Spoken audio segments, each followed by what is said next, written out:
Hi everyone. आज हम लोग एटॉमिक थ्योरी का पार्ट 2 देखेंगे। इसके अंतर्गत हम लोग मुख्यतः एटॉमिक नंबर, एटॉमिक मास और अब्बो प्रिंसिपल को देखेंगे। तो सबसे पहले हम लोग आज एटॉमिक नंबर को डिफाइन करते हैं, क्या चीज़ वास्तव में एटॉमिक नंबर होता है। तो अगर एटॉमिक नंबर को हम लोग समझना चाहते हैं तो हम लोग यहाँ एक एग्जांपल से समझ सकते हैं। जैसे कि यहाँ पे कोई एक एलिमेंट है जिसका सिंबल सपोज कर लिए एक्स है, और अगर ये इसका सिंबल एक्स है तो यहाँ पे जो नंबर रिप्रेजेंट कर रहा है ये एटॉमिक नंबर को रिप्रेजेंट कर रहा है और ये मास नंबर को रिप्रेजेंट कर रहा है। एक्चुअल में जो मास नंबर होता है वो प्रोटॉन और न्यूट्रॉन के सम के इक्वल होता है, लेकिन जो एटॉमिक नंबर है वो प्रोटॉन के इक्वल होता है। जैसे हम यहाँ एग्जांपल लिए हुए है कार्बन। तो कार्बन का सिंबल तो सी है, लेकिन यहाँ जो बेस में जो नंबर है ये 6, ये एटॉमिक नंबर को रिप्रेजेंट कर रहा है। और यही एटॉमिक नंबर कहने का मतलब ये नंबर ऑफ प्रोटॉन है। नंबर ऑफ प्रोटॉन की संख्या को ही हम लोग एटॉमिक नंबर के नाम से जानते हैं। और ये मास नंबर है। मास नंबर अगर 12 है तो इसका मतलब हो गया इसमें 6 न्यूट्रॉन है और 6 प्रोटॉन है। दोनों का सम जो होता है वही आपका यहाँ से एटॉमिक नंबर कहला जाता है। तो नंबर ऑफ इलेक्ट्रॉन और नंबर ऑफ प्रोटॉन दोनों का सब हमारा मास नंबर कहला जाएगा। इसमें एक क्वेश्चन डायरेक्ट उठा के पूछ लिया जाता है, एटॉमिक नंबर का डिस्कवरी किसके द्वारा किया गया। तो हेनरी मोसले के द्वारा इसका डिस्कवरी किया गया था। ये एग्जाम में उठा के डायरेक्ट पूछा हुआ क्वेश्चन है, हेनरी मोसले। नहीं, कहीं शॉर्ट में मोसले ही लिखा हुआ मिल जाएगा आपको। अगर हम एटॉमिक नंबर को डिफाइन करना चाहते हैं तो बड़ा आसानी से इसको हम लोग डिफाइन करना चाहेंगे तो कर लेंगे। जैसे the total number of protons present in the nucleus of an atom. कोई भी एटम है, उसका जो न्यूक्लियस है उसमें जितने प्रोटॉन मौजूद होंगे तो प्रोटॉन की संख्या को ही हम लोग एटॉमिक नंबर के नाम से जानते हैं। और एटॉमिक नंबर को हम लोग कैपिटल जेड से रिप्रेजेंट करते हैं। इसका स्टैंडर्ड सिंबल ही है। Atomic number is generally represented as capital Z. यानी कि द एटॉमिक नंबर जो अगर एक नंबर है तो इसका मतलब ये हमेशा इंटीजर में होगा। तो यही बात यहाँ पे हम बताए हैं, जो कि atomic number is always an integer. को भी एक पॉजिटिव इंटीजर होगा, 1 2 3 4 5 एक्सेट्रा कुछ भी हो सकता है, लेकिन कोई एक पॉजिटिव इंटीजर चला जाता है। एक वर्ड में अगर हम लोग इसको डिफाइन करना चाहते हैं एटॉमिक नंबर को, तो हम लोग बोल सकते हैं number of protons equal to atomic number. यानी कि ये प्रोटॉन की संख्या को ही हम लोग एटॉमिक नंबर के नाम से जानते हैं। इसलिए हम लोग P इक्वल टू जेड लिखे हैं, P for number of protons and Z for atomic number. यानी कि atomic number equal to number of protons. तो बड़ा आसानी से इसको हम लोग समझ सकते हैं। तो यहाँ पे दो बातों को हम लोग लर्न कर सकते हैं, जो कि इसका डिस्कवरी हेनरी मोसले के द्वारा किया गया। इसको हम लोग कैपिटल जी जेड से रिप्रेजेंट करते हैं। और ये एक वर्ड में अगर हम बोलना चाहें तो एटॉमिक नंबर जो है, कोई भी एटम के न्यूक्लियस में मौजूद प्रोटॉनों की संख्या को हम लोग एटॉमिक नंबर बोलते हैं। अब सेकंड टॉपिक हमारा है एटॉमिक मास, यानी कि परमाणु द्रव्यमान। तो कोई भी एटम है तो उसका न्यूक्लियस में जो प्रोटॉन और न्यूट्रॉन का जो सम होगा उसको हम लोग एटॉमिक मास के नाम से जानते हैं। और एटॉमिक मास जो है उसको हम लोग कैपिटल ए से रिप्रेजेंट करते हैं ना। एटॉमिक मास को हम लोग कैपिटल ए से रिप्रेजेंट करते हैं। किसी परमाणु के नाभिक में उपस्थित प्रोटॉनों और न्यूट्रॉनों की कुल संख्या जो होगा उसको हम लोग परमाणु द्रव्यमान संख्या यानी कि एटॉमिक मास के नाम से हम लोग जानेंगे। ठीक है। तो बड़ा आसानी से इसको हम लोग एक एग्जांपल से समझ सकते हैं। वो एटम है और उसका एटम में जो न्यूट्रॉन और प्रोटॉन का मौजूद है उसके न्यूक्लियस में, तो ये दोनों का जो सम हो जाता है वो हमारा मास नंबर कहा जाता है। और मास नंबर को हम लोग कैपिटल ए से रिप्रेजेंट करते हैं। जैसा कि A for mass number and Z for number of proton और एटॉमिक नंबर और एन फॉर न्यूट्रॉन।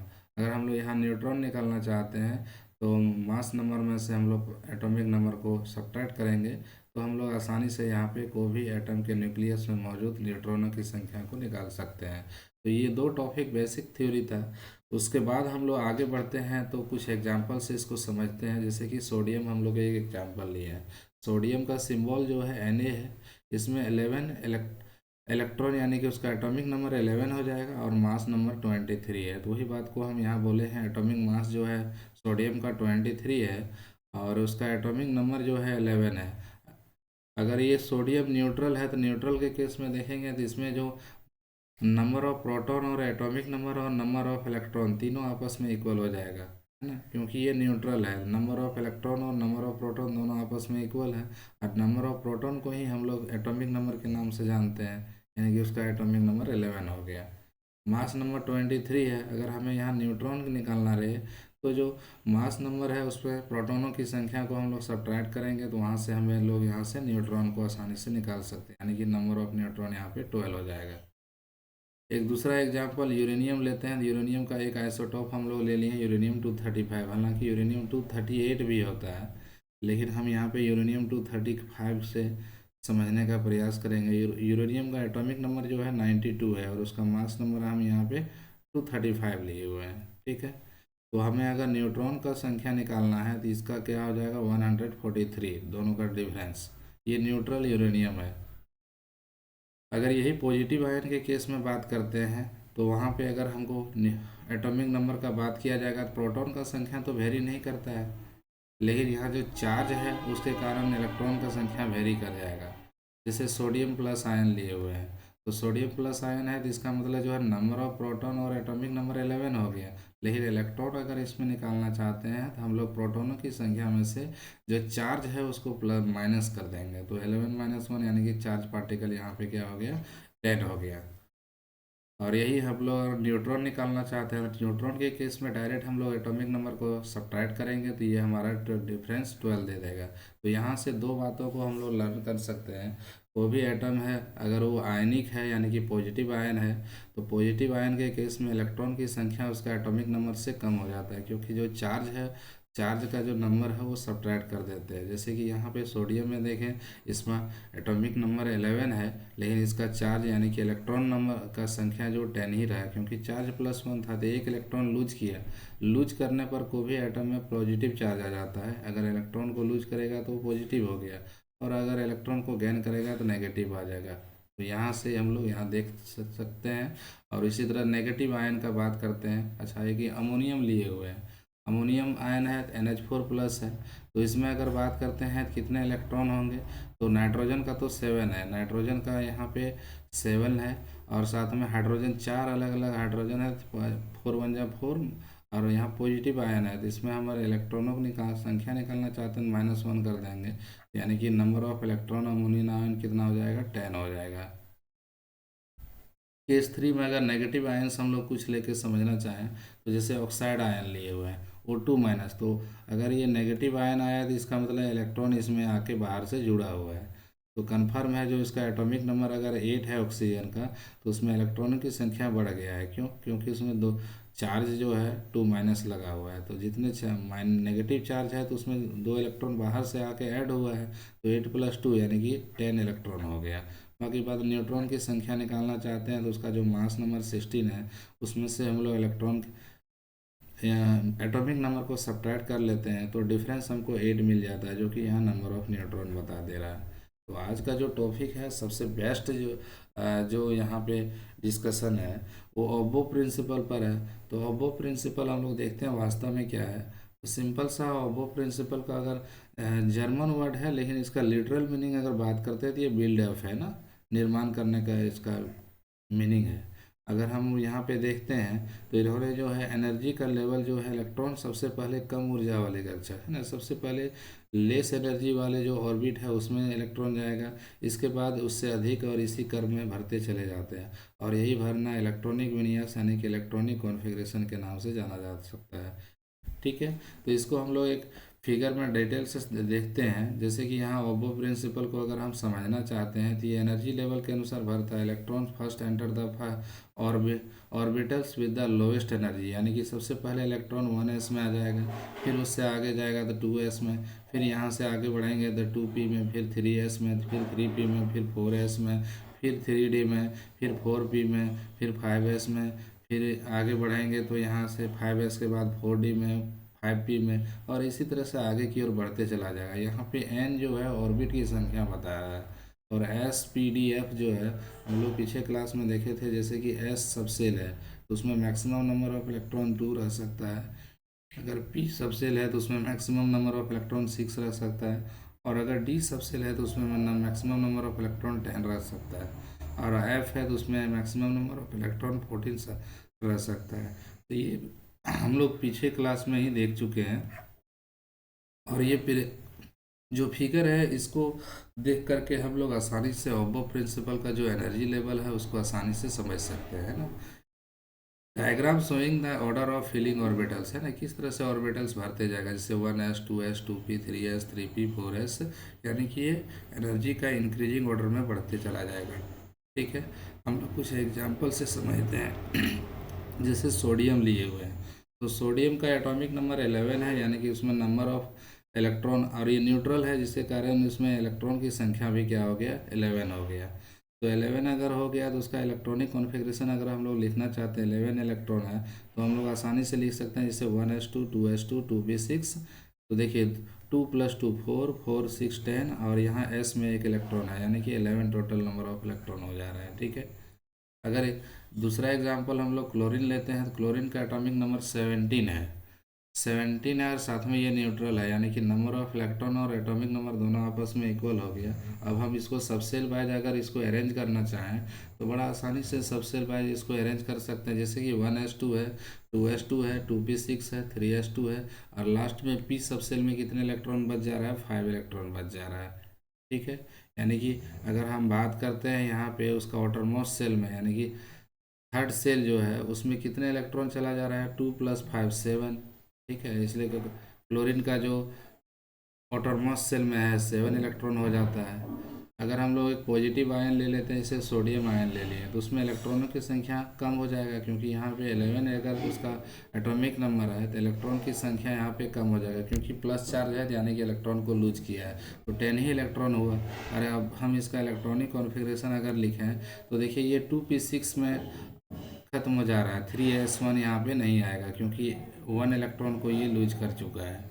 लेकिन अबो प्रिंसिपल का कुछ एक्सेप्शन भी है, क्योंकि केमिस्ट्री में बहुत सारा ऐसा टॉपिक है, उसका कुछ ना कुछ यहाँ पे अपवाद आपको देखने को लिए मिल जाएगा। जैसे क्रोमियम है, क्रोमियम का अगर हम लोग यहाँ पे नॉर्मल जैसा लिखते हैं उस तरह से इलेक्ट्रॉनिक कॉन्फ़िगरेशन लिखना चाहेंगे, तो हमारा क्रोमियम का इलेक्ट्रॉनिक कॉन्फ़िगरेशन में यहाँ जो 4s1 है, तो हम लोग नॉर्मली लिखेंगे तो ये बोलेंगे सबसे पहले एनर्जी लेवल है 4s2, 4s भराएगा, उसके बाद डी वाला सब सेल में जाएगा, तो यहाँ पे 4s2 होना चाहिए था, और यहाँ 3d4 होना चाहिए था। लेकिन ये एक्सेप्शन के कारण क्या हुआ, 3d5 हो गया और ये 4s1 हो गया है। तो ये हम लोग यहाँ से थोड़ा उसका एक्सेप्शन देख सकते हैं।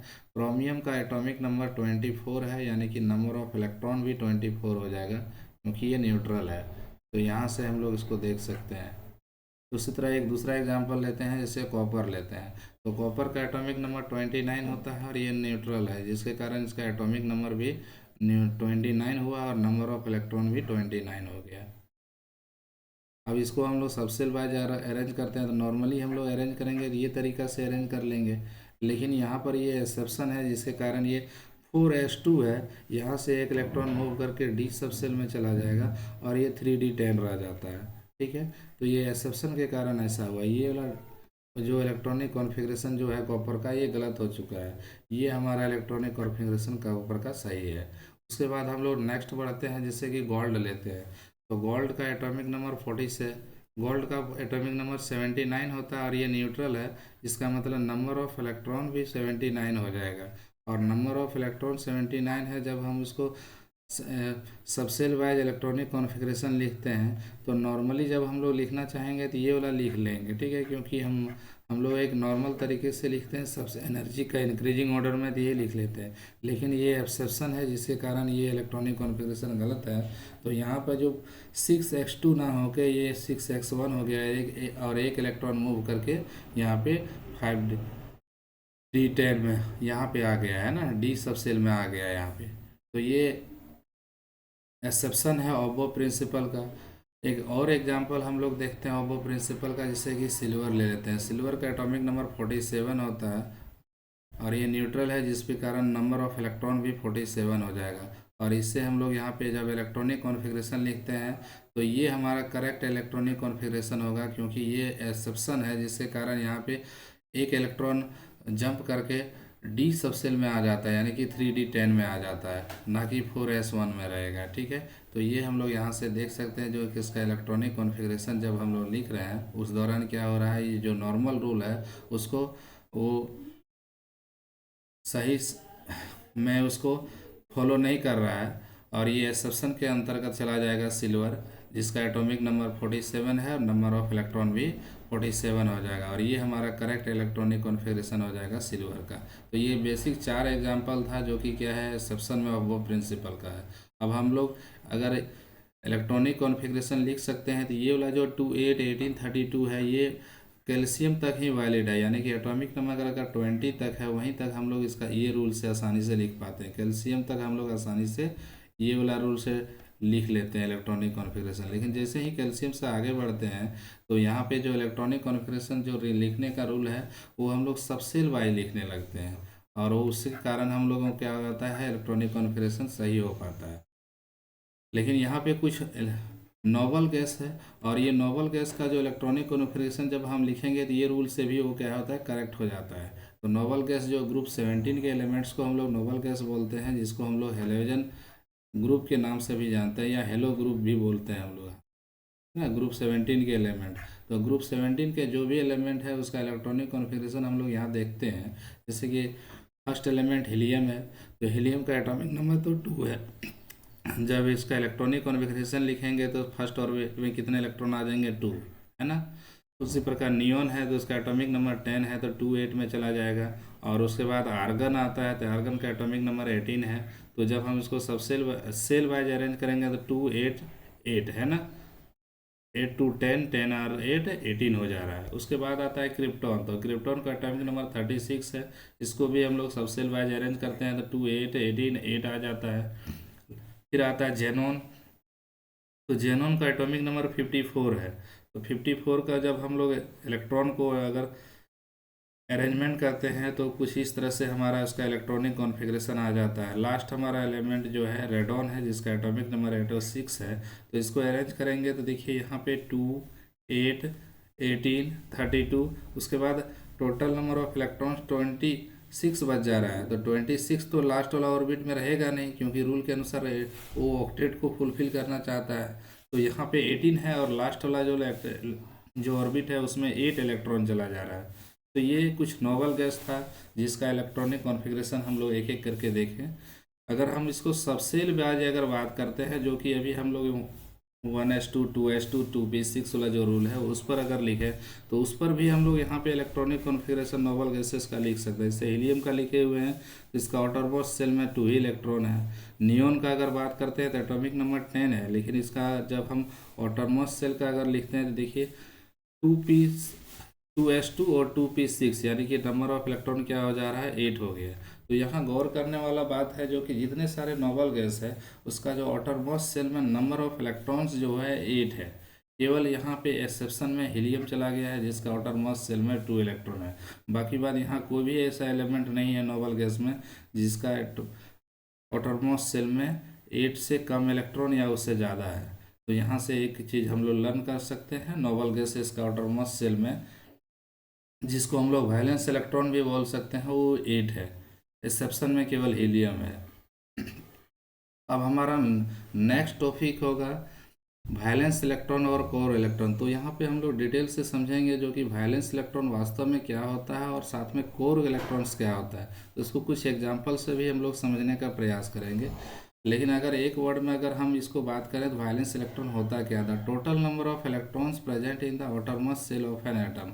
कोई भी एटम है उसका जो आउटरमोस्ट सेल है उसमें जो जितने भी इलेक्ट्रॉन्स मौजूद है उसी को हम लोग वैलेंस इलेक्ट्रॉन के नाम से जानते हैं। And the total number of electrons present in the inner shells in the co inner shells of the outermost shell. अगर कोई भी एटम है उसका जो आउटरमोस्ट सेल है उसका जो इसके बाद वाला जो सेल बचता है, यानी कि जो इनर सेल है उसमें जो भी इलेक्ट्रॉन मौजूद है उसको हम लोग कोर इलेक्ट्रॉन के नाम से जानते हैं। जैसे कि हम यहाँ पे एग्जांपल में लिए हुए हैं सोडियम लिए हुए हैं। तो सोडियम का जो आउटरमोस्ट सेल है उसमें 1 इलेक्ट्रॉन है, यानी कि उसका हम लोग वैलेंस इलेक्ट्रॉन भी 1 बोल सकते हैं। ठीक है, तो सोडियम का वैलेंस इलेक्ट्रॉन क्या हो गया, 1 हो गया। लेकिन इसके बाद वाला जो सेल है उसमें जो इलेक्ट्रॉन की संख्या है 10 है, तो इसलिए सोडियम का जो कोर इलेक्ट्रॉन है वो 10 हो जा रहा है। ठीक है, एक दूसरा एग्जांपल लेते हैं, जैसे कि सोडियम प्लस आयन ले लिए, है ना। सोडियम आयन का अगर हम बात करते हैं तो उसमें से को देखिए 1s2 2s2 और 2p6, तो उसमें कोर इलेक्ट्रॉन की संख्या मात्र क्या हो जा रहा है, 2 बच रहा है, क्योंकि ये तो सेकेंड सेल में चला गया, सेकेंड ऑर्बिट में, तो 2 + 6 8 हो जा रहा है। यानी कि इसमें जो वैलेंस इलेक्ट्रॉन की संख्या है 8 है, लेकिन इसका कोर इलेक्ट्रॉन की संख्या 2 हो जा रहा है। एक नेक्स्ट एग्जांपल लेते हैं, इससे आर्गन लिए, तो आर्गन का एटॉमिक नंबर 18 है। अगर अगर हम लोग सब सेल वाइज इसको अरेंज करते हैं इलेक्ट्रॉनिक कॉन्फ़िगरेशन में, तो 1s2, 2s2, 2p6, 3s2 और 3p6 है। तो उसका ऑटरमोस्ट सेल में कितना इलेक्ट्रॉन हो रहा है, देखिए 2 + 6 यानी कि 8 इलेक्ट्रॉन हो रहा है। लेकिन इसका कोर इलेक्ट्रॉन का अगर बात किया जाए तो 6 + 2 8, 8 + 2 10 हो जा रहा है, यानी कि कोर इलेक्ट्रॉन की संख्या 10 हो जा रहा है। ठीक है, यानी कि हम यहाँ से बता सकते हैं जब the number of valence electron ranges from 1 to 8 है ना। तो हम लोग बहुत सारा जो एग्जांपल देखे तो वहाँ से एक चीज़ कंक्लूजन निकाल सकते हैं, जो वैलेंस इलेक्ट्रॉन का जो रेंज होता है 1 to 8 होता है, इसी के बीच में, या 1 हो सकता है, या 8 हो सकता है, या इसके बीच में कोई भी नंबर हो सकता है। नियॉन का अगर बात करते हैं तो उसका एटॉमिक नंबर 10 होता है। अगर हम उसको लिखना चाहें उसका इलेक्ट्रॉनिक कॉन्फ़िगरेशन, तो 1s2, 2s2, 2p6, तो उसका आउटरमोस्ट सेल में कितने इलेक्ट्रॉन हो जा रहा है, 10 इलेक्ट्रॉन हो जा रहा है ना। यानी कि आउटरमोस्ट सेल में 10 इलेक्ट्रॉन नहीं, 8 इलेक्ट्रॉन, 6 + 2 8 हो जा रहा है। लेकिन अगर इसका कोर इलेक्ट्रॉन का बात किया जाएगा तो कोर इलेक्ट्रॉन मात्र इसका नियॉन का 2 बच रहा है। हीलियम को छोड़कर जो भी नोबल गैस है उसका जो आउटरमोस्ट सेल है उसमें 8 इलेक्ट्रॉन है, केवल उसमें हीलियम में ही आउटरमोस्ट सेल में 2 इलेक्ट्रॉन पाया जाता है। ये एक्सेप्शनल है। अब हम लोग नेक्स्ट टॉपिक जो है वैलेंस इलेक्ट्रॉन को देखते हैं क्या है। The energy of valence electron is higher than that of the other electrons, यानी कि जो भी वैलेंस इलेक्ट्रॉन है वो सबसे आउटरमोस्ट सेल है। और हम लोग वहाँ पे पढ़े हुए थे जो एनर्जी का जो लेवल होता है, जो ईडर सेल होता है उसका एनर्जी लेवल सबसे मिनिमम होता है, और आउटरमोस्ट सेल का एनर्जी लेवल मैक्सिमम होता है। इसके कारण जो वैलेंस इलेक्ट्रॉन है उसका भी एनर्जी मैक्सिमम हो जाएगा, क्योंकि वो सबसे आउटरमोस्ट सेल में पाया जाता है। और यही कारण है जो वैलेंस इलेक्ट्रॉन ही क्या करता है, जो केमिकल कम्बिनेशन है या केमिकल रिएक्शन है उसमें भाग लेता है। और हम लोग यहाँ से जो the group number can be determined with the help of valence electron, जब हम लोग को वैलेंस इलेक्ट्रॉन पता रहेगा तो हम लोग उसका क्या करते हैं, ग्रुप नंबर का भी पता लगा सकते हैं, जो कि ये कौन सा ग्रुप में जो है ये एलिमेंट आएगा। जैसे कि अगर कोई भी एटम लेते हैं और उसका हम लोग क्या करते हैं, इलेक्ट्रॉनिक कॉन्फ़िगरेशन लिखते हैं, और इलेक्ट्रॉनिक कॉन्फ़िगरेशन लिखते हुए अगर उसका वैलेंस इलेक्ट्रॉन एस या पी सबसेल में ख़त्म होता है तो इसका मतलब वो ए ग्रुप में आएगा। अगर वो डी या एफ सबसेल में समाप्त होता है तो वो क्या हो जाता है, वहाँ से बी ग्रुप में आ जाएगा। तो यहाँ से भी हम लोग एक बात को लर्न कर सकते हैं, अगर उसका वैलेंस इलेक्ट्रॉन एस या पी सबसेल में लाइज करेगा तो उसका मतलब ये ए ग्रुप में आएगा। अगर डी या एफ सबसेल में लाइज करेगा तो उसका मतलब ये बी ग्रुप में आएगा। तो यहाँ से हम लोग कुछ एग्जांपल से भी देख सकते हैं, जैसे सोडियम और ऑक्सीजन का एग्जांपल से आप यहाँ पे समझ सकते हैं। तो इसका एस या पी पे समाप्त हो रहा है तो ए ग्रुप में आया हुआ है। अगर ये एस में समाप्त, एस या पी में, एस में समाप्त हुआ है तो ये भी ए ग्रुप में आया हुआ है। अब हमारा नेक्स्ट टॉपिक होगा वैलेंसी, है ना। वैलेंसी को हम लोग सबसे पहले डिफाइन करते हैं क्या चीज़ होता है। The valency of an atom of an element is determined by the number of valence electron, है ना। कोई भी एलिमेंट है तो उसका एटम का जो ऑटोनमस सेल में जो इलेक्ट्रॉन मौजूद है उसी की हेल्प से हम लोग वैलेंसी को डिटरमाइन करते हैं, या उसी की हेल्प से हम लोग वैलेंसी को डिफाइन करते हैं।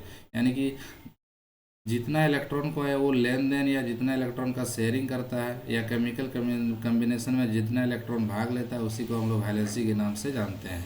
जैसे कि यहाँ पे अगर बात करते हैं वैलेंसी और वैलेंस इलेक्ट्रॉन में, तो इसमें कंपेयर हम लोग करके आसानी से समझ सकते हैं।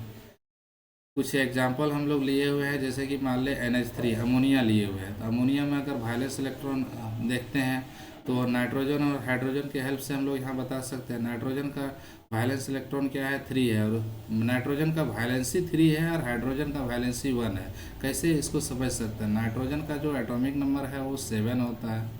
अगर हम लोग इसको अरेंज करते हैं तो 2 5 होता है, आउटरमोस्ट सेल में 5 है।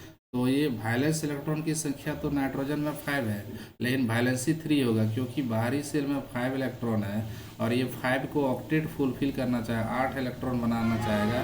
जिसके कारण ये 3 अलग अलग इलेक्ट्रॉन के साथ क्या करता है, कम्बिनेशन करता है। यानी कि जितने इलेक्ट्रॉन से कम्बिनेशन किया वही उसका वैलेंसी कहला गया। और हाइड्रोजन का वैलेंसी 1 ही होगा, क्योंकि इसमें एक ही इलेक्ट्रॉन है।